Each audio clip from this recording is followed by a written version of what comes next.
N'hésitez pas à mettre un like. On pose un like. Direct. Voilà, petite activité avec Sophie. Au massage, on regarde ça. Hier soir, le Mont Ventoux a laissé quelques traces, des douleurs que les mains de Sophie vont dissiper. Seule femme assistante de l'équipe, elle masse tous les soirs Jordan. Au fil des années, les deux ont noué une certaine complicité. Ouais, Jordan, il a fait 2 ans à Nantes. Donc c'est là qu'on s'est connus en fait. Moi j'étais assistante auparavant dans l'équipe et puis je suis revenue ici au mois de janvier en fait. A priori il a l'air d'apprécier le massage, donc voilà, ça a l'air de bien se passer depuis quelques années maintenant. Et on discute de plein de choses. Pas beaucoup de vélo. Pas beaucoup de vélo. Le seul moment de soir où on va parler vélo, c'est quand on regarde ton inside en fait. Ouais, c'est vrai. Après on parle plus vélo. Ça permet de penser à autre chose, se relaxer et d'avoir des meilleures jambes après le massage aussi. C'est toujours mieux. Et mes jambes sont meilleures jour après jour d'après Sophie. Je sais pas si je peux la croire. Hein.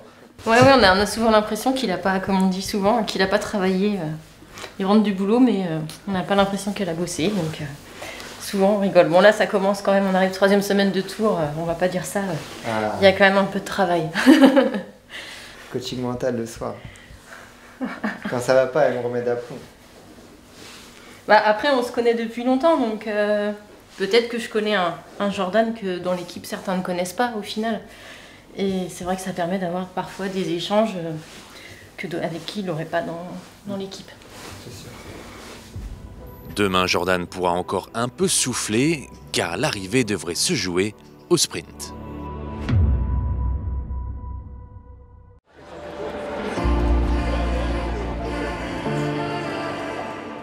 « 17e étape, retour sur un terrain propice aux sprinteurs, mais les 160 km entre Bolène et Valence ne sont pas tout plats. En 3e semaine du Tour, un sprint n'est jamais garanti. Vu le comportement du peloton tout ce tour, il n'y a pas eu beaucoup de jours faciles. C'est des courses d'un jour qui s'enchaînent tous les jours.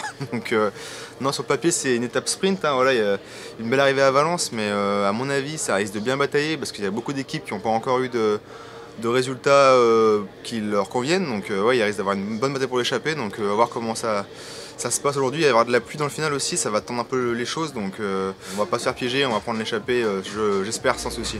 Mais en cas de sprint, Anthony est prêt. Voilà 10 jours qu'il n'y a pas eu d'emballage massif. Oui, ça peut changer un peu la donne parce que voilà, il y a de la fatigue, je pense, qui est rentrée dans les jambes des sprinteurs. Après voilà, un coureur rapide reste toujours rapide, donc je pense s'il y a un sprint massif, on retrouvera toujours les mêmes à l'arrivée. En tout cas, toi, c'est ce que tu attends, t'es prêt? Je suis prêt à 2 éventualités, voilà, soit un gros groupe à l'avant, soit un sprint à la fin.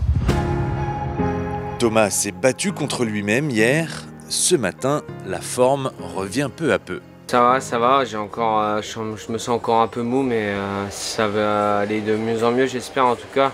J'espère que j'ai fait le plus dur. Hier, j'ai vraiment passé une très mauvaise journée. C'était hyper compliqué de pouvoir tenir le peloton. À chaque relance, en fait, j'avais pas de force tout simplement. Et quand on est lâché à 100 km de l'arrivée et qu'il reste le Ventoux à monter, on se dit que ça va jamais le faire. Donc voilà, j'espère qu'aujourd'hui ça va être une meilleure journée et que les sensations vont être mieux. En tout cas, j'ai bien dormi, donc j'espère que la suite va être bonne et puis que ça va le faire.